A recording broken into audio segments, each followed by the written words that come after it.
أعوذ بالله من الشيطان الرجيم بسم الله الرحمن الرحيم يريد الله ليبين لكم ويهديكم سنن الذين من قبلكم ويتوب عليكم والله عليم حكيم سورہ نساء آیت نمبر 26. یہاں سے آج ہم شروع کر رہے ہیں. 10واں حکم چل رہا تھا احکام رعیت کے اندر. اس صورت کے دو حصے ہیں. پہلا حصہ احکام رعیت کا، دوسرا حصہ احکام سلطانیہ کا. احکام رعیت 14 ہیں. 14 بیان کرنے کے بعد کچھ عمومی نصائح اللہ رب العزت نے بیان فرمائی ہیں. تو 14 احکام آج پورے کریں گے اور کچھ نصائح میں سے ہم دیکھیں گے انشاءاللہ. 10واں حکم چل رہا تھا اور جس کے اندر نکاح کی ترغیب اور نکاح کا حکم تھا. اور نکاح کا حکم بیان کرنے کے اندر اللہ رب العزت نے کن کن عورتوں سے نکاح کرنا تمہارے لیے جائز ہے اور ان عورتوں کے ساتھ نکاح کر کے معاملات کیا کرنے ہیں، کس طریقے سے ان کے ساتھ رہنا ہے. عاشرون بالمعروف بھی فرمایا، پھر فاتون اجورہن بھی فرمایا، پھر آتون اجورہن بالمعروف محصنات غیر مصافحات بھی فرمایا، پھر ولا متخذات اخدان بھی فرمایا. اور پھر اگر وہ کچھ غلط کام کر لیں تب بھی اس کا طریقہ بتایا کہ عاشرون بالمعروف بھی کرنا ہے. ٹھیک ہے. پھر فنکحوہن بإذن اہلہن، ان کے گھر والوں کی اجازت سے نکاح کرنا ہے. اور پھر آتون اجورہن، ان کو ان کا مہر بھی دینا ہے. محصنات غیر مصافحات کرنا ہے، یعنی ان کے ساتھ جو نکاح کرنا ہے وہ بامقصد نکاح ہو، محض اپنے نفس کی خواہش پوری کرنے کے لیے نکاح نہ ہو. کہ ولا متخذات اخدان، اور کوئی خفیہ طریقے سے بات چیت ان سے خفیہ رابطے والا نکاح نہ ہو، یعنی خفیہ معاملات کرنے والا نہ ہو بلکہ نکاح کر کے معاملہ ہو. ٹھیک ہے جی. آگے اللہ رب العزت فرمایا یرید اللہ لیبین لکم، اللہ چاہتے ہیں کہ تاکہ تمہارے سامنے احکام واضح کر کے بیان کریں.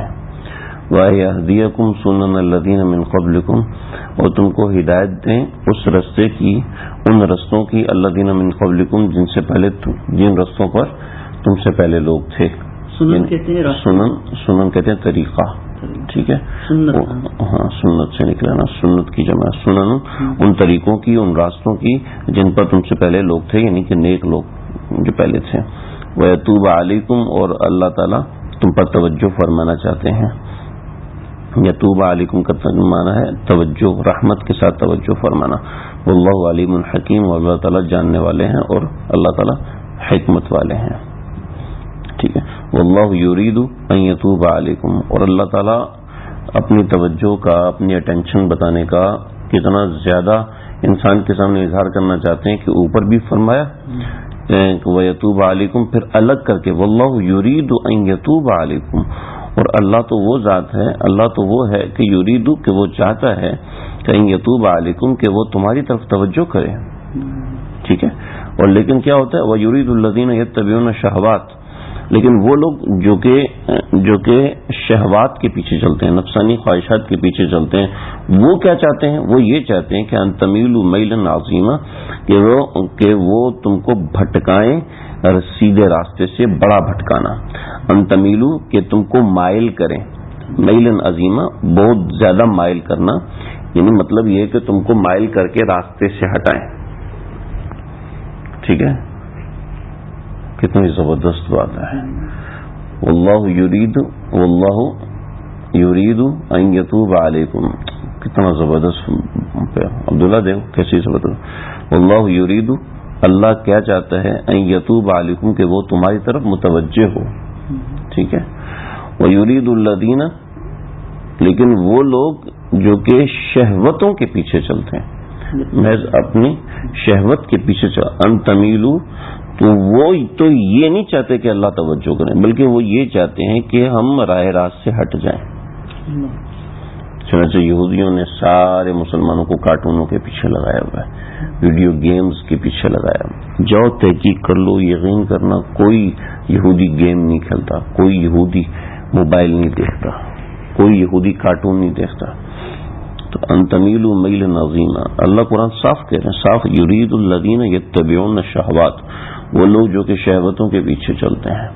شہوت ایک تو شہوت ہوتی ہے گناہ کرنے کی، آگے مزید شہوتیں بھی ہیں کہ جو نفسانی شہوات ہوتی ہیں، وہ بھی اس سے مراد ہے. ٹھیک ہے. تو جو لوگ شہوتوں کے اوپر چلنا چاہتے ہیں وہ یہ چاہتے ہیں. یرید اللہ ان یخفف عنکم، اور اللہ تعالیٰ چاہتے ہیں تمہارے ساتھ آسانی والا معاملہ کریں. یخفف تخفیف والا، آسانی والا معاملہ کریں. وخلق الانسان ضعیفا، اور حال یہ ہے کہ انسان کمزور پیدا ہوا ہے، کمزور پیدا ہوا ہے. مطلب کیا ہے؟ مطلب یہ ہے کہ اللہ نے تخفیف رکھی ہے ہمارے لیے نکاح کے مسئلے میں. آزاد سے کر لو، آسان مہر رکھ لو، اتنا بھی نہیں کر سکتے تو باندی سے نکاح کر لو. اور آج کل باندیوں کا سسٹم نہیں ہے تو کوئی بات، اپنے سے کم اسٹیٹس والی عورت سے شادی کر لو، ٹھیک ہے، لیکن غلط راستے میں نہ پڑو.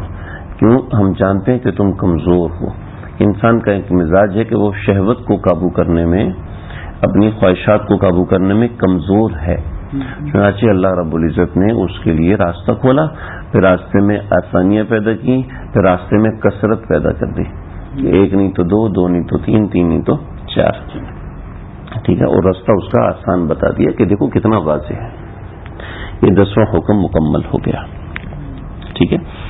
اس کے آپ الگ الگ سیکشن بنا لیں اپنے پاس کہ یہ 10ویں حکم میں پوری باتیں ہیں، یہ 11ویں حکم میں پوری باتیں ہیں. اور اس میں ایک بات اور بھی مزیدار ہے، جو قرآن مجید کا ایک آیت سیکھے، ٹھیک ہے، جو قرآن مجید کی ایک آیت سیکھے وہ 100 نفل سے بہتر ہے. لخیر من الف رکعت، یہ بہتر ہے 100 من 100 رکعت، 100 رکعت سے بہتر. لیکن اگر آپ نے یہ پورا مضمون سیکھ لیا تو یہ خیر من الف رکعت، یہ 1000 رکعت سے بہتر ہے. یہ 1000 رکعت میں جو آپ پاؤ گے وہ آپ اس ایک مضمون میں پا جائیں گے. جیسے آیت نمبر 29، آیت نمبر 30 اور 31، ان سب کو ملا کے ایک مضمون ہے. تو ان 3 آیتوں کو سیکھنے سے 1000 نفل سے بہتر ہے یہ مضمون سیکھ لینا.